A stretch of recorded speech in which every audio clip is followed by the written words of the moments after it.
Hi everyone, here's the thing. What's great about part of the internet is how it's has helped for the longest time, has helped us to talk to each other, spread ideas and messages. It's to some extent, it's all we have. And in the short term, it's what we can count on the most. If the powers that ought not to be in my country are driving me mad, I can tune into people around the world and see if things are different where they live. Get advice, information, just share.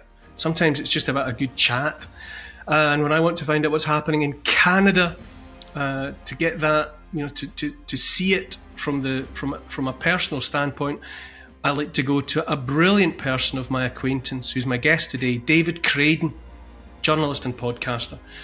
But before I launch into the interview, let me tell you how you can support the channel. Go to patreon.com, if you will. Find me, Neil Oliver, and sign up. Part with the price of a cup of coffee once a month. Get exclusive access to a question and answer session with me every week. First look, early look at all content. There's competitions. It's a great site. There's a great reservoir of wisdom in there that's been contributed to by so many people. Come along and be part of it. The link's in the notes below, and it's on my website, neiloliver.com. I cannot wait to talk to David Craden.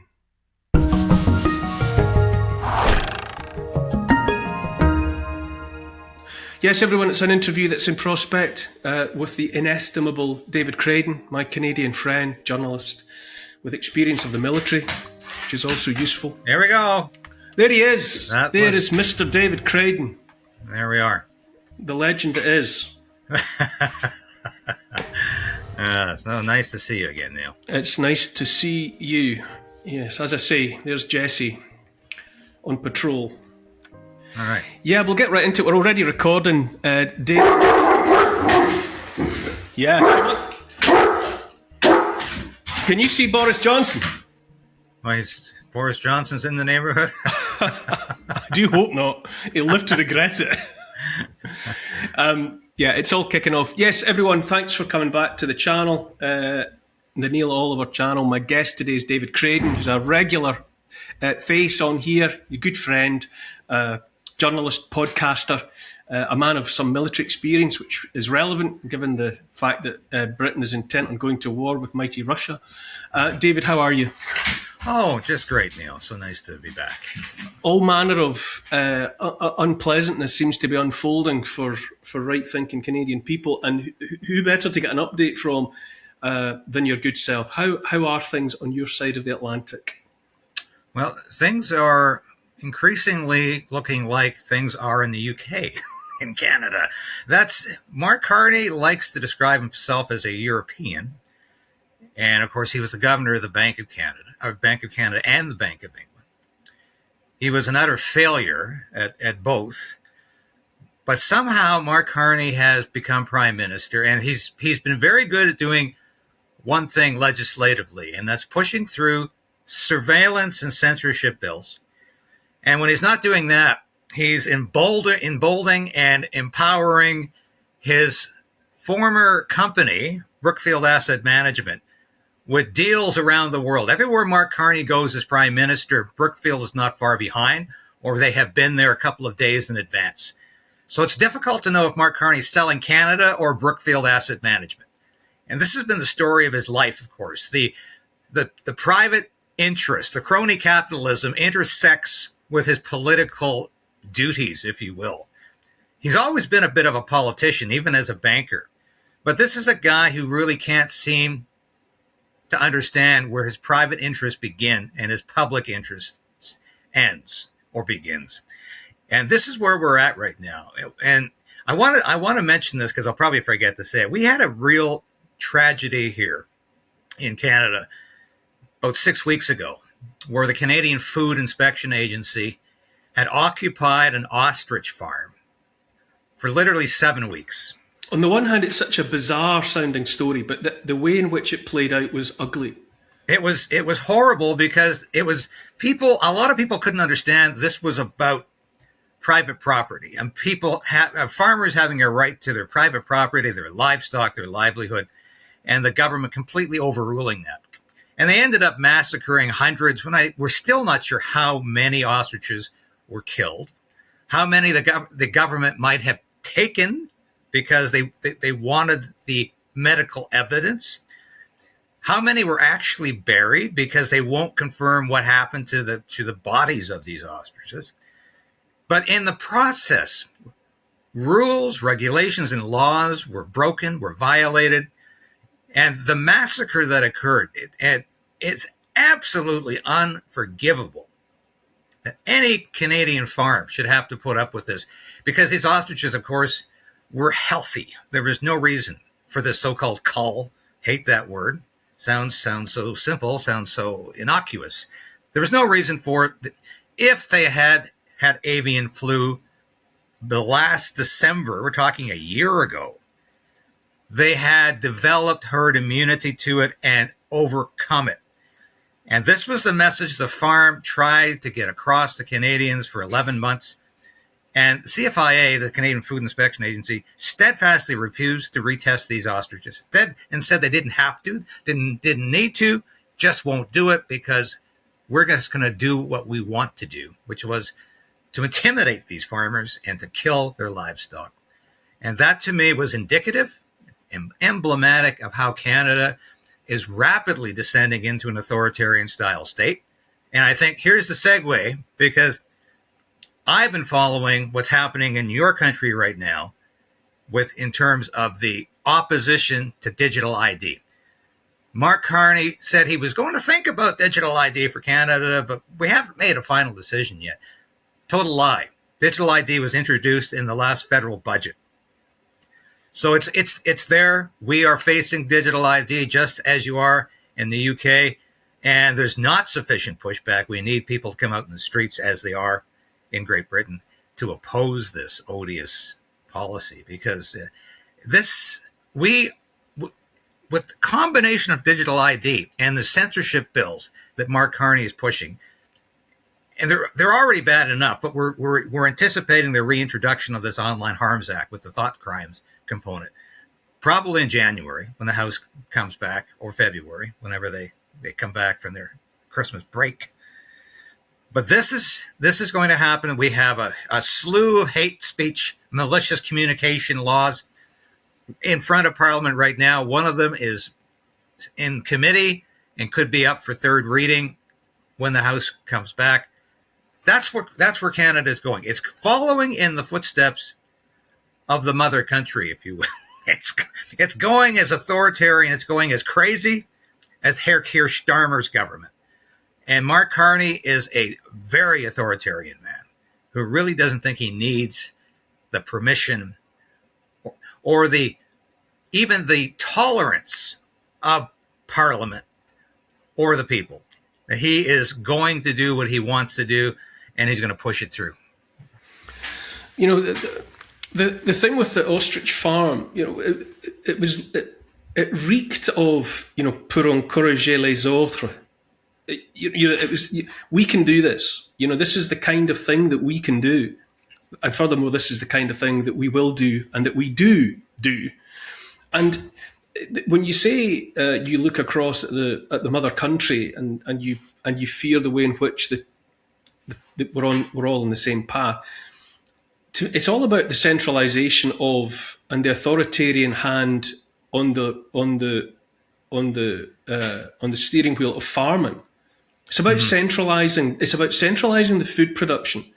You know, it's about sending the message, is it not, to the people that when it comes to food, you'll take what you're given, and it will not be the case that a farmer, you know, and the land that he farms, perhaps, you know, that his parents and grandparents farmed, that's no guarantee of any kind of continuity. You know, because continuity is always the enemy, I would say, of these authoritarians. You know, they need to deracinate, they need to cut people away at the roots. And I think the easiest ways where they can make metaphors of cutting away the roots or take them actually into the literal is with farming. Mm-hmm. You know, we will cut these people out of the land. We will uproot them and take them aside, and we will be in control. We will make the decisions about what may or may not ultimately become part of the food supply. You know, and you know, you could look on it. A cull of ostriches is such a surreal story. Ostriches in Canada, you know, But underneath it all is something very, very dark. It was very dark, and for anybody who went through that night where they had one, possibly two marksmen, and we're still not sure whether they were CFIA marksmen or they're RCMP or they're Canadian Forces, Special Forces, possibly. But they expended about 1,000 rounds to kill maybe 300 ostriches. And it was a bloodbath, a literal bloodbath. And they left the farm in just an atrocious mess with hay everywhere, hay bales contaminated with the blood and debris of these slaughtered ostriches. And of course, the CFIA continues to insist that they were inundated with avian influenza, and therefore the farm is still under a quarantine. They can't even clean up the mess. It looks like a war zone. But they have been ordered just not to touch anything and leave the mess as the CFIA left it. And this has really shattered a lot of trust the Canadians had in basically that the government bureaucracy was not that bad, was not that evil.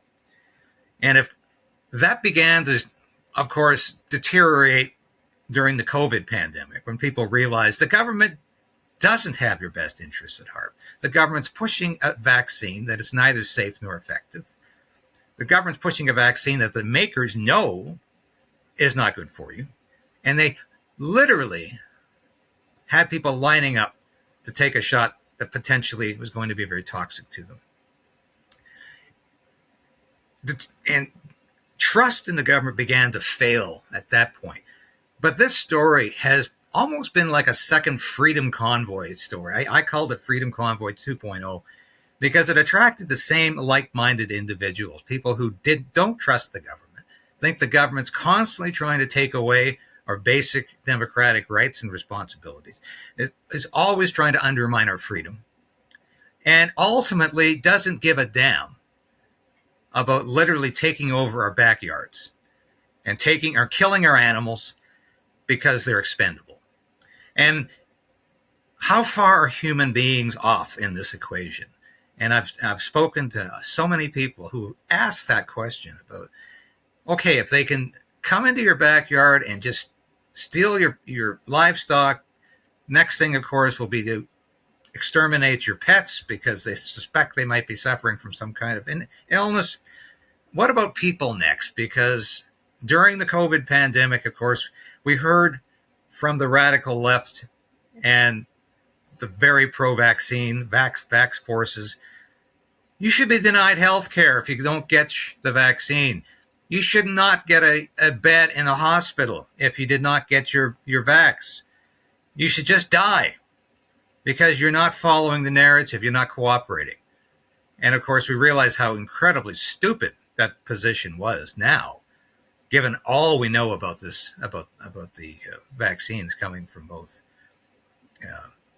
pharmaceutical companies. So, if there's any trust left in the government in this country, it's with those who benefit from it directly, and that's the kind of government Mark Carney's establishment. It's a crony capitalist government.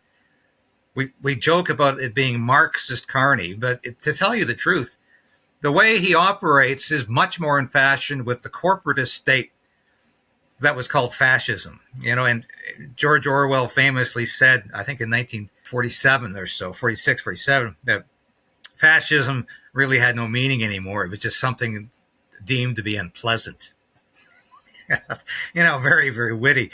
But if you look at what the ideology, the economic doctrine of fascism was, it was a system where the government controlled the private sector, controlled the economy, did not nationalize the economy, but controlled it and told people what they could do, and had a very perverse alliance with big business, big corporations that were in bed with the government. And that's exactly what the kind of government Mark Carney wants to operate. And if you're not in the club, if you're not part of this elite, well, you don't have many rights anymore, especially a right to your backyard. And this was extremely alarming. And unfortunately, a lot of folks didn't get it.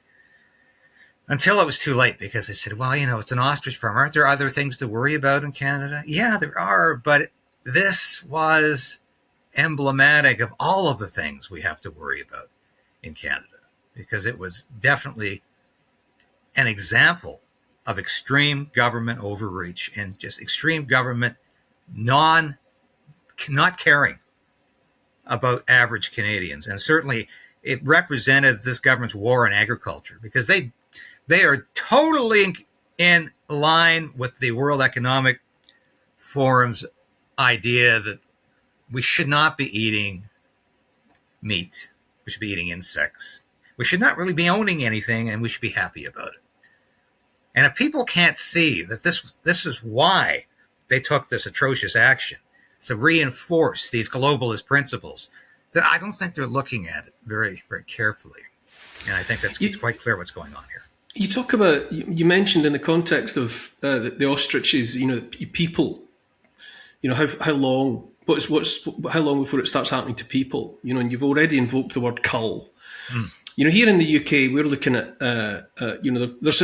there's influenza, which is before they rebranded influenza and every respiratory ailment under the sun as COVID. Every year, tens of thousands of people, if not hundreds of thousands of people, would die of flu. And those death tolls never made the news. There was never coverage of it. It only became worth covering when they decided that they would call it COVID and use COVID for their own ends. But now we've got flu. I get surprise. There's an outbreak of cases of flu in Britain, and they're pushing jabs.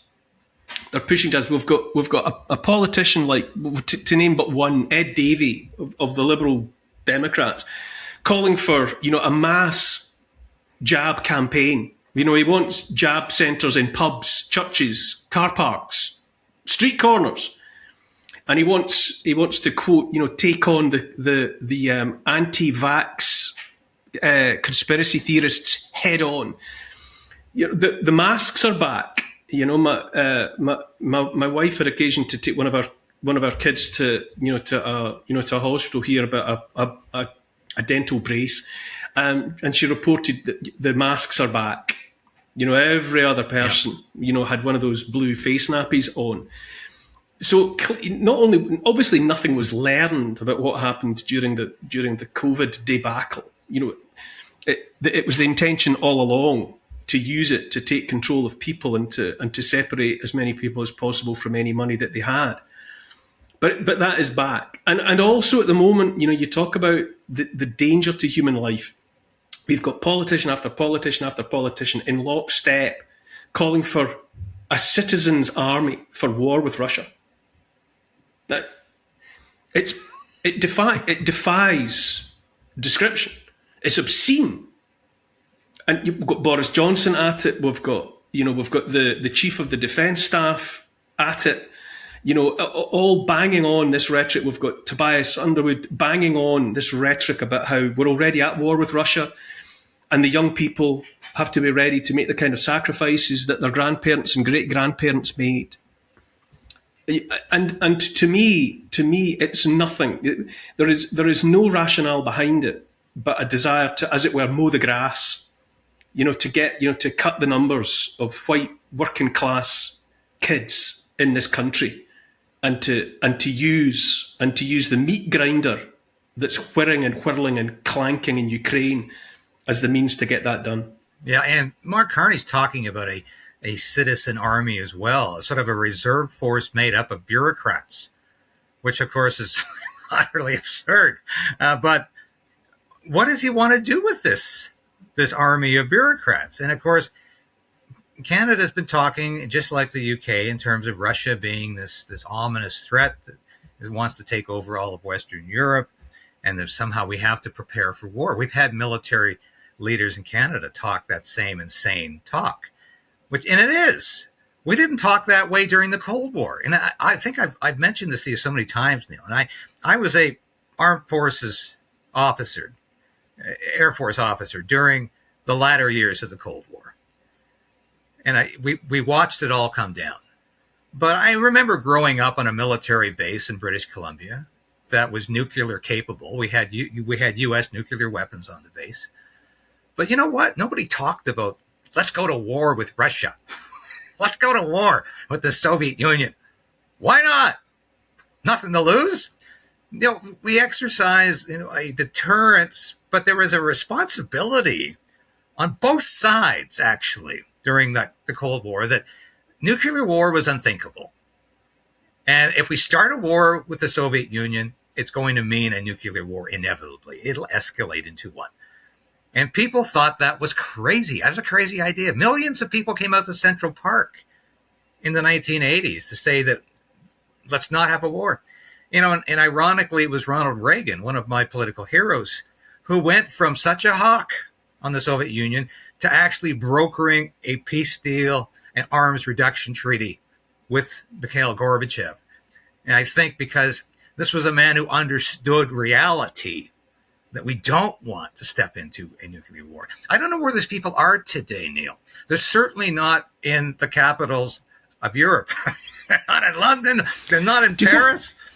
These are people who really think it's no big deal to get into a war with Russia. And you know as well as I do, I mean, Great Britain is in no position to fight a war with Russia. It is a shadow militarily of what it used to be. The Royal Navy is a shadow of what used to be the greatest fleet on the earth. Yeah, David, do you subscribe to the notion that it's the take you to war card is all that Europe has left? Because of the way in which its leaders have asset stripped the place, they've ruined it with deliberate immigration of vast numbers of new people. They've done away with accessible, affordable energy. They've deindustrialized. Across the board, they've done nothing. They've done nothing but damage in pursuit of the globalist fantasy that was lining their pockets. And everything else having failed, the big gamble in Ukraine. Let's take the sort of Victoria Nuland, John McCain path to the balkanization of the Russian Federation, and then we'll all go in there and get even richer, from that balkanization and all of the rest of it. All of that having failed, and now they've got the imminence of the necessity to produce the frozen Russian assets wherever they are, if they still exist as an entity, and pass them over to the US, under the terms of agreements between Putin and Trump. All of the cards that EU leaders had, European leaders had, are gone. They've come up with a pair of twos, and that all they can gamble on now to save their own necks is to get themselves into a war economy, onto a war footing that lets them print more money. Because as you say, they don't have the wherewithal to go to war with anyone, far less Russia. Russia's been tooled up for war for years now. Mm-hmm. Britain's got nothing. Europe's got nothing. America doesn't have what it used to have. Are we just looking on at desperate people and desperate measures because they have nothing else?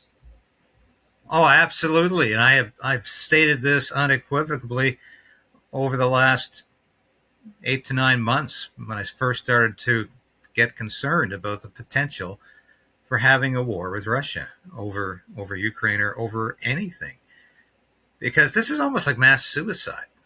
Not from the people of Europe. I mean, I'm sure a vast majority of Europeans don't want to get into a war with Russia just because it's there. I think there's tremendous opposition to that. I certainly see that in some of the polling. But there's a suicidal tendency amongst the elites in Europe that we're going to take it all down because the jig is up. People know the emperor wears no clothes. People know that these governments are absolutely vanquished of principles, ideas, and they just want to bring the whole structure down. And this is just the ultimate in narcissistic, hedonistic, and destruction. And I don't understand why they think they're going to get away with it, except they know that they always have.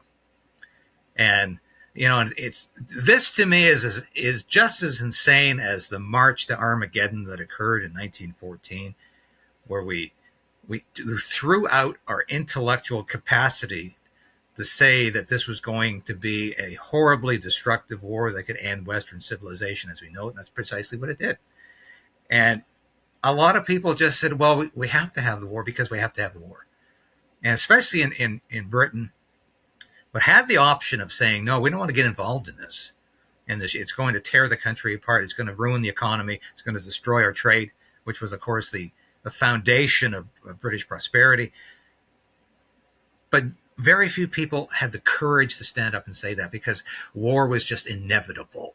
War was something we had to do. The Germans were evil. They wanted to take over the world, and we just had to go to war with them. And it amazes me how the arguments don't change. 110 years later, what amazes arguments don't change. What amazes me in that context, David, is they must know, or maybe they don't, but they must know and have their fingers in their ears or their hands over their eyes about the fact that in 1914 and still in 1939, large swathes of populations were patriotic. They had love of country, not least because they had been raised and educated to have love of country, or they had otherwise, they were imbued with it, had been suffused with it on account of their parents and their grandparents, and it was part of the marrow of their bones to love the country. And so when a clarion call went out to defend hearth and home, kith and kin, vast swathes of populations were ready, rightly or wrongly, properly or naively, to stand up and sacrifice whatever it took for the defence of the home country. But the leadership must only be ignoring the fact that the generations that are available to, in inverted commas, fight now have been raised, certainly the white populations have been raised to be ashamed of their past, to be ashamed of country, to set aside heritage. British kids have been told that they're the descendants of a colonialist, imperialist, racist ideology going back centuries, going all the way back to William Shakespeare, that there's nothing to be proud of here. Furthermore, they're told that anyway, the very idea of a nation is passé, it's anachronistic. No, everyone belongs anywhere, so nobody belongs anywhere. And so why would you be bothered about national borders? That is the population that they have bred, for want of a better word. And now they turn around and say you have to defend the country, defend your traditions, But you told me my homeland was shameful. Why would I spill my blood for it? Why would I risk breaking a nail for it? Never mind shedding blood or losing my life for it. I mean, how incapable of reading the room are these lunatic psychopaths? Well, it is completely schizophrenic to, on the one hand, tell people that their heritage, that their past is evil, that it's been dominated by racism and ideas that are contrary to every woke principle today, and then expect these people, yes, to go to war. And Canada's no different here, because another issue which I wanted to bring up today is we now have something called Aboriginal title, which is something God knows you might not ever get in the UK, but maybe, for the first people who settled there, maybe they're going to demand it all back. But Aboriginal title in Canada essentially means it's not just a treaty process anymore. It's if Indigenous First Nation bands can say, our ancestors walked on that territory 250 years ago. It's ours today. That's Aboriginal title. It's part of the United Nations Declaration on Indigenous Peoples, UN DRIP. So people are literally, and I'm quite serious when I say this, because a lot of people I talk to in the U.S. say, well, come on, you're exaggerating. No, I'm not. People are literally losing their backyards, their homes, because First Nations bands are demanding it, and the courts are backing them up. So why the hell would I want to go to war for a country that I can't even have a stake in anymore? My backyard, my house, my property is now subject to potential confiscation by some First Nations band. And, another thing that drives me crazy about Canada is we have these land declarations constantly being reverberating from everywhere, from local Rotary Club meetings to, of course, the federal. I'm thinking when King Charles was in town to read the speech from the throne, he prefaced the whole speech from the throne by saying, we're sitting on the sacred unceded lands of this First Nations band. So even the Parliament of Canada no longer sits on Canadian land. It sits on unceded territory. Repeat that nonsense enough, and we repeat it hundreds of times a day across this country, and people are going to eventually say, well, I guess they are unceded. I guess we have no sovereignty. I guess I don't own my house anymore. There are no property rights in Canada. There's certainly very little free speech anymore. But that's where we're coming to. And I think it's very identical to what you're saying about how people in Britain have been told that their history, their past, their heritage has just been a complete waste of time. And why would you want to defend it? But yet, in the next breath, let's have a war with Russia because, well, we're much better than they are. At least, I think that's where they want to go with this. But it is complete schizophrenia, and we're experiencing the same schizophrenia here in Canada. You raise. I'm thinking about it on the hoof. I'm just processing the thought. I've spent a lot of time in Australia and in New Zealand, and the same trajectory was there then. We would always, there was always effort made all the time to constantly be giving thanks and acknowledgement to the indigenous owners of the land. It was invoked constantly. Even down to, if you were standing at Sydney Opera House, there would be an acknowledgement made to the fact that beneath that kind of modern European Australian iconic structure, it was tribal land. And the same thing prevailed in New Zealand, where everything was about the Maori, and acknowledging that really we're just Johnny come latelys, and it's Maori territory. Yeah. That trajectory has always been there, and it's a fascinating thought game to play, because I always think it plays as well. When you get high profile things like the Elgin Marbles, which there's always been a campaign, and it gets stronger and stronger to repatriate the Elgin Marbles to Athens for that's where they originated, and you get it all the time with museum collections. Oh, that was looted from us. The Benin bronzes, you name it. All these things have to go back. The ghost shirts of Native Americans have to be repatriated to the Sioux Nation, and so on and so on. And so you think, well, if you play that out, eventually there's nothing in a museum anywhere, because everything will, by definition, everything will have been repatriated. And you might say, well, fair enough, because the original owners have a claim on it. But if it becomes the case that everybody has to, as it were, go back where they came from, then where are we? If the example is, well, the indigenous Canadians and the indigenous Americans and the Maori and the Australian Aborigine, they're the ones with a claim on this place because it's their ancestral homeland. What if everybody everywhere has to make room for the return of those who were disenfranchised and dispersed in history? Are your people supposed to, as it were, go back where they came from and claim ancestral title to wherever that is? Where does that game of ownership, original title, end?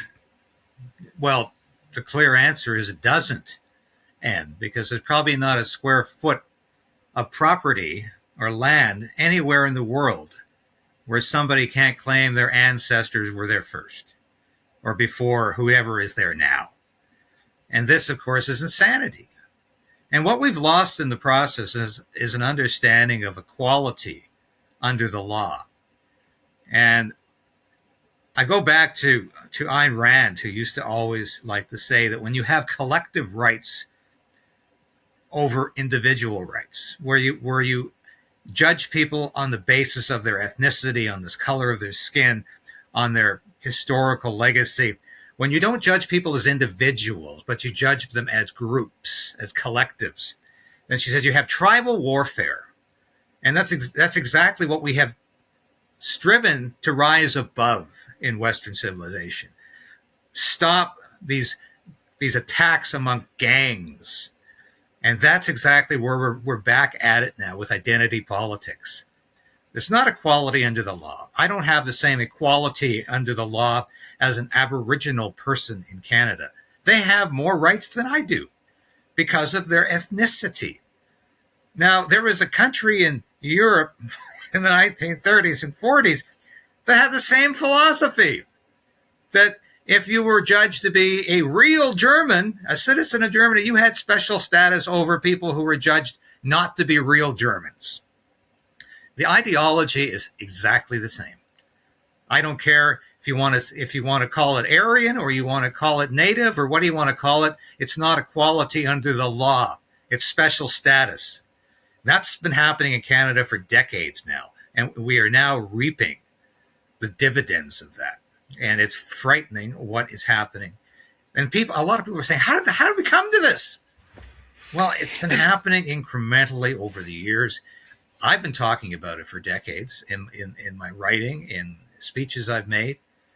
It's been a huge concern for me. I want to see what we used to call color blindness as articulated by Martin Luther King, when he said people should be judged not on the basis of the color of their skin, but on the content of their character. We have lost perspective of that in most Western democracies. We don't really believe in equality. We believe some people should have more rights than other people, and that there should be this constant redistribution of authority, this constant grappling of gangs, of tribes, of people fighting each other over who their ancestors were. That's something we used to think we had gone beyond, and we're right back in the middle of it right now. There's something, to me, paradoxical about what is happening ideologically in relation to when it's happening, which is to say now. You know, I suppose 100 years ago or more, when essentially people were still isolated from what was going on really much beyond the end of their garden fences. You know, they were reliant on slow-moving information about the rest of the world. It could take weeks for information, for people to catch up on what was happening elsewhere. And you could live out your whole life, and certainly for almost all of time, and as recently as a century ago, you could live out your life not really knowing what was happening. If you were in Britain, you didn't necessarily know what was happening in darkest Africa or in the Far East or in, on the west coast of the United States of America. And so for people of a globalist star chamber mentality, in that context, you could treat people differently in different places because there would be no collective realization that, hang on a minute, see if you're in Canada and you can prove ancestral title, yeah, you get preferential treatment. Now, I here in England, I could do that too because I can demonstrate via the Doomsday Book or whatever that my family have been here for 1,000 years and beyond the reach of memory. Yeah. So now they're imposing these things that if you allow, because of the internet, apart from anything else, everybody knows or is able to know everything about everybody else in the world in real time. And it doesn't work because there's no intention to have equality or uniformity. But the people, the general populace, can see the blatant inequalities all over the place, all around them, all the time. So they can't, the powers that be cannot, in any sane universe, operate like this. Because if you're telling me that, oh well, an Aboriginal Canadian has preferential, better rights than David Creighton does, I can play that game here. I mean, I had my DNA tested 15 years ago. Apparently, my mitochondrial DNA from my mother's been here for 8,000 years. I've got a pretty strong claim on the place. You know, in the face of any Johnny come lately. You know, this is my country.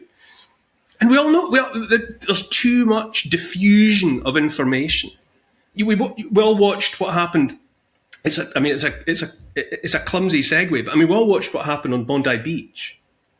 Yeah. Now, not only were we all able to watch that happening in real time, people were watching that practically before the bullets stopped flying. And certainly within minutes, people were asking questions about the ethnicities and nationalities of the shooters, their true identities. You know, the whole thing was up for grabs, even as it was happening. The days of being able to keep a lid on a narrative are just gone. You can't treat people in isolation anymore because they're not. And I think it drove a lot of people crazy that the guy who risked his life to stop this was Arabic and Muslim. He was the son of Syrian immigrants, yes. It didn't quite work. It didn't agree with the narrative.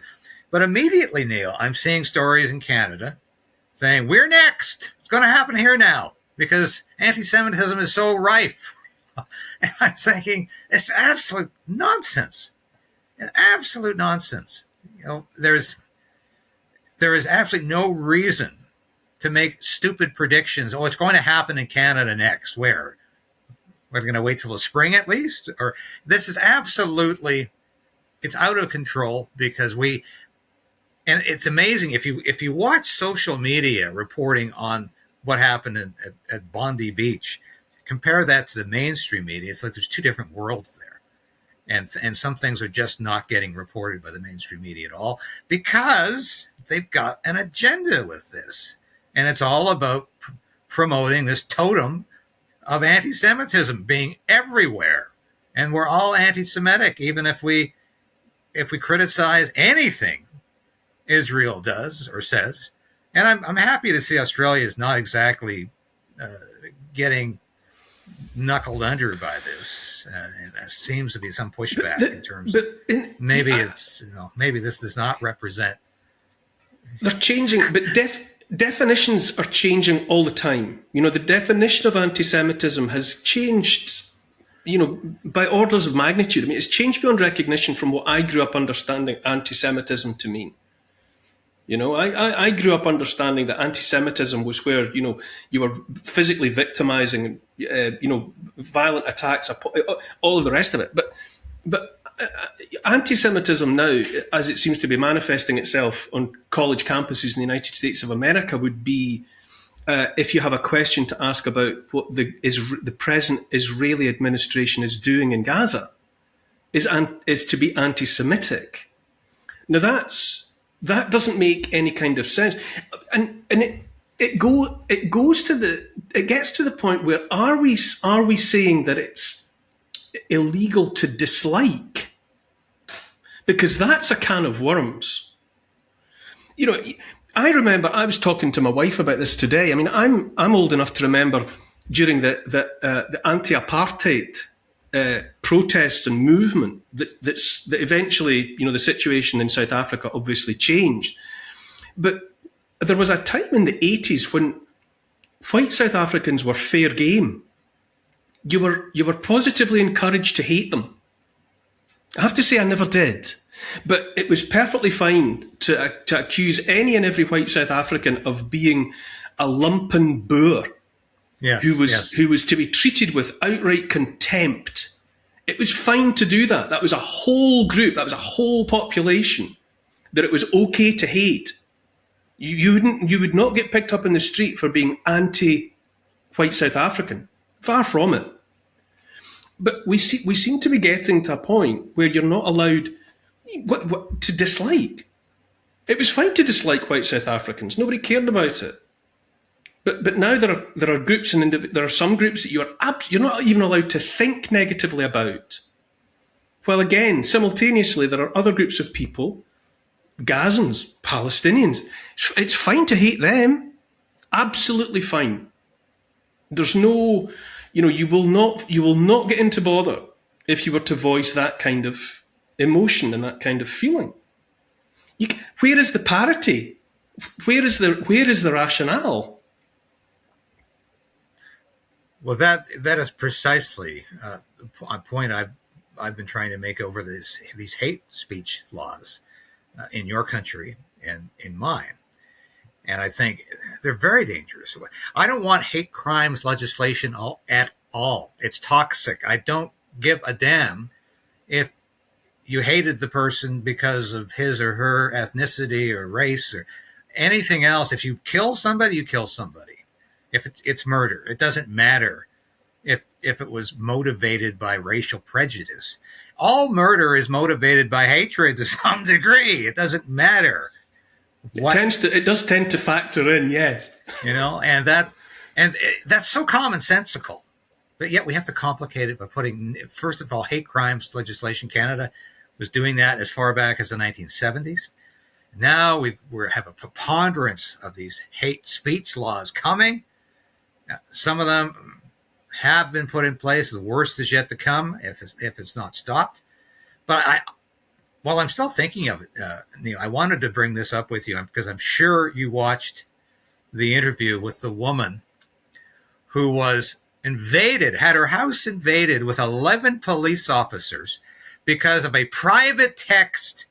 And I won't mention the word, but it's the FAGGGOT word. She didn't even mean it in that homosexual sense. It's like slang amongst her peers.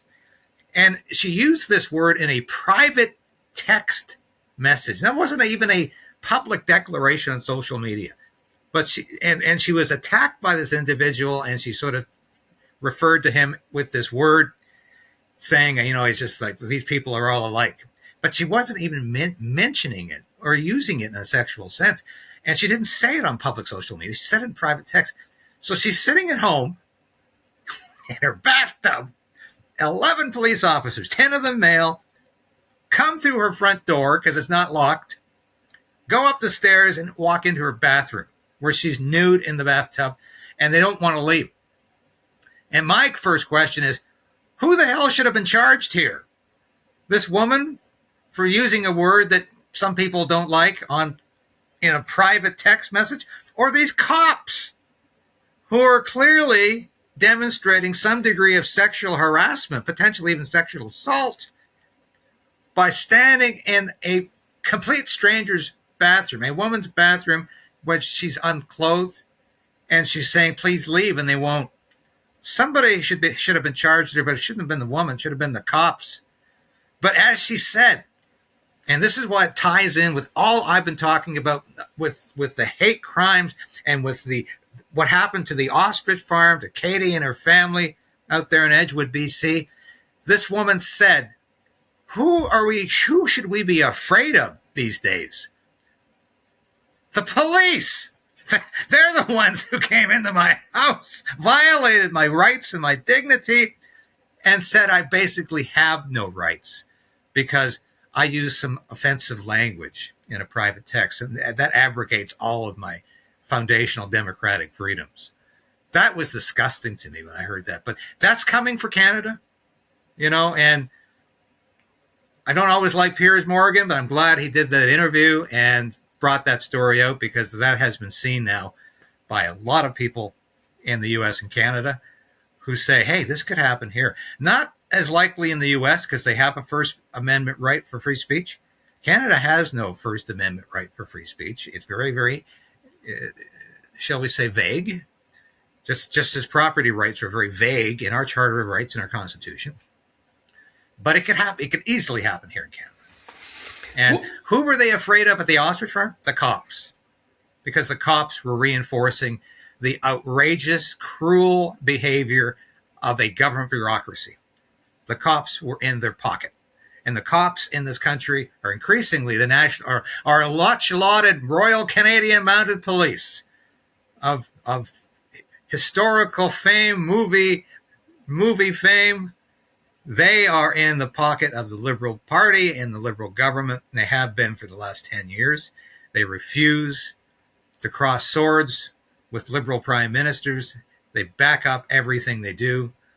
And that's what we come to in this country. I'm more worried about the cops coming to my front door and threatening me, intimidating me, than I am about the mob, if you will.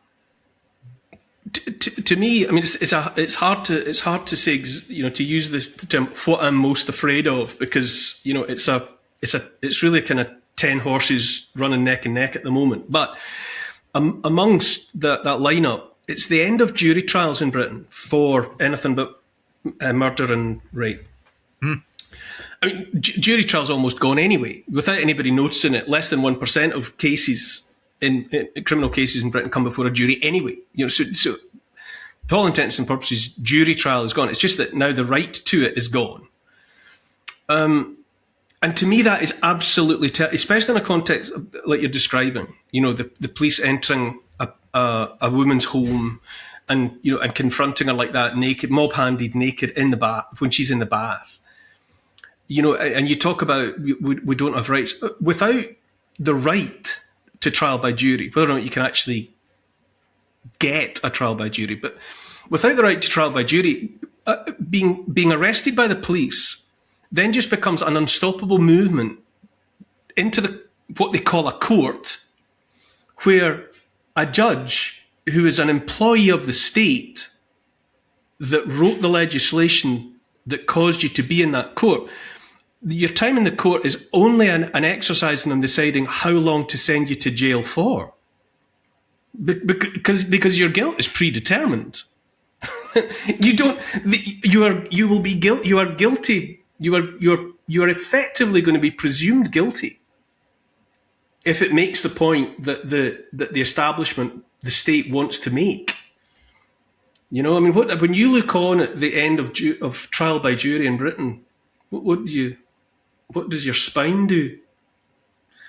It's frightening, because if you listen to these judges, especially when they are issuing decrees and sentencing and guilty verdicts for the so-called keyboard warriors, that anyone who happens to issue a dissenting opinion over the internet, the judges are talking like these people are guilty of the worst, most heinous crimes that could be possibly committed.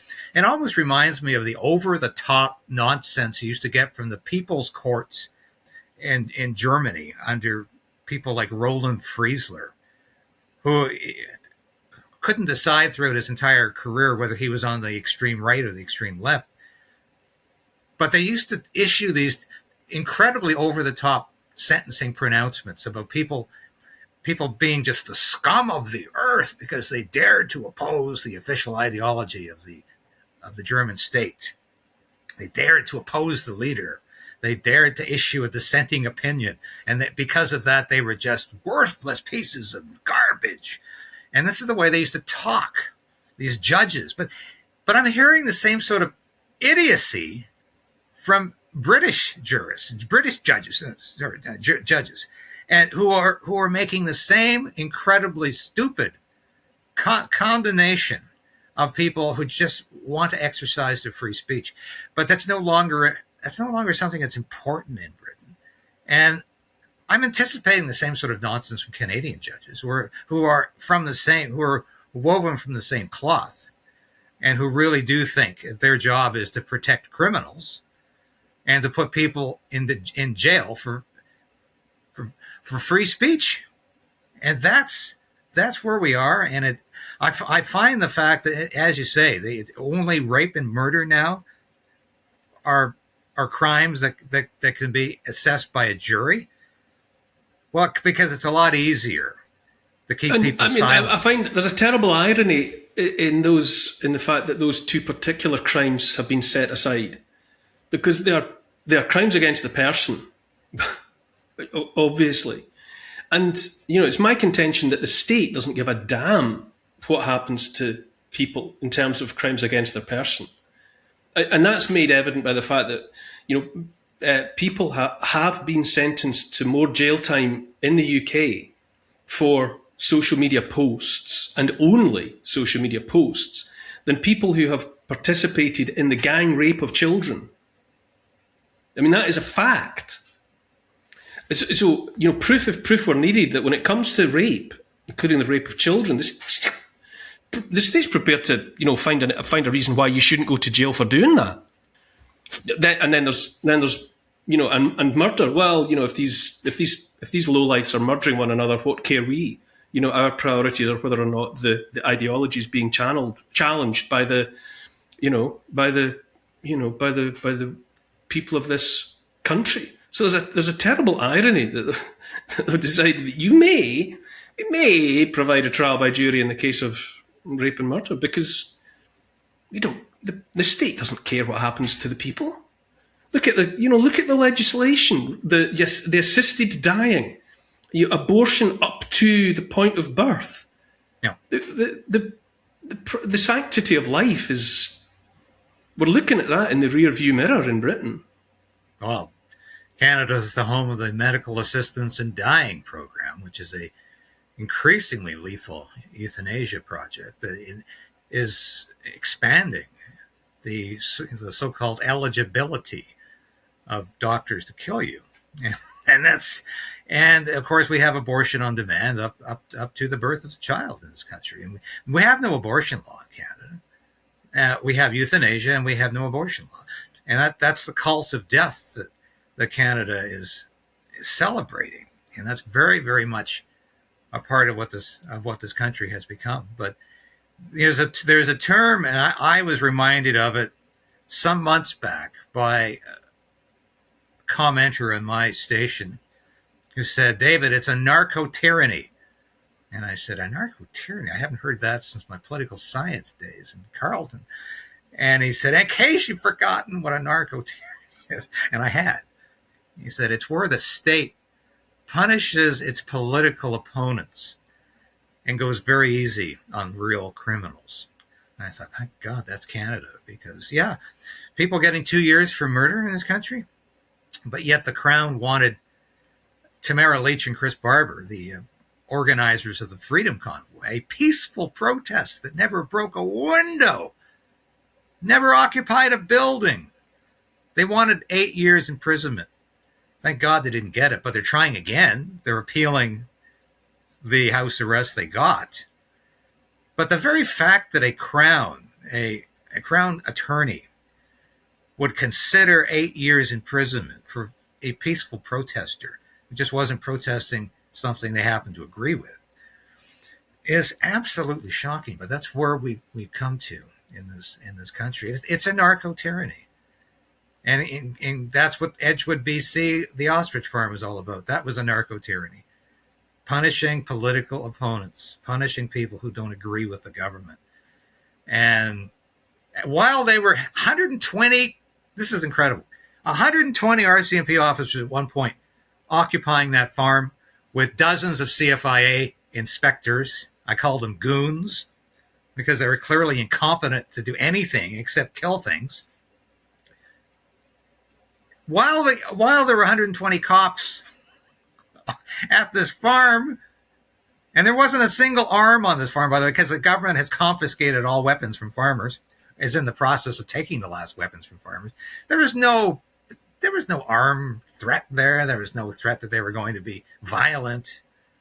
The people there were all peaceful. There was no real threat there, but 120 cops that contained this. Meanwhile, the fentanyl is coming in at the Vancouver ports unmolested.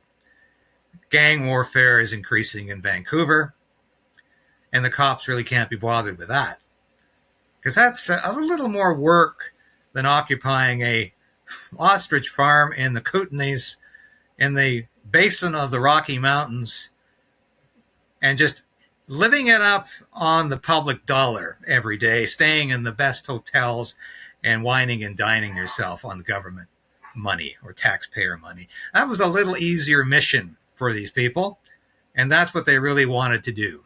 And the government has gotten away with it. But there is tremendous pushback behind, and there's an undercurrent of pushback that I'm tapping into, and I'm seeing a lot of people say this cannot continue. This cannot happen again. But I don't know I don't know if time has run out for this country or not. I really don't. And I think one of the only things that might save Canada from itself is if Alberta separates. And there's a strong potential for that to happen within the next year or two. Never been more likely. At one time, it was all basically something that only a lunatic fringe would even have contemplated was not going to happen.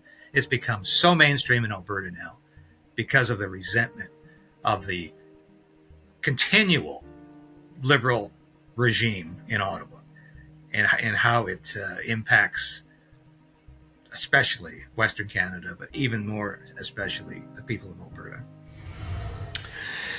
All I can say is, as long as people like you and I we keep talking, and I know that there's an audience out there that is listening, and that is all that we can do at the moment, and it's an important contribution. Your contribution is vital, David. Once again, I think we've been talking there for just exactly 60 minutes there. So, with the intention that we will talk again soon, I will simply say, for now, thank you, David Craden. Thank you, Neil, and thank you for the work you do. We watch you. We love your work, love your books, love all your dedication, and thank you for having me on. It's always a pleasure. God bless you.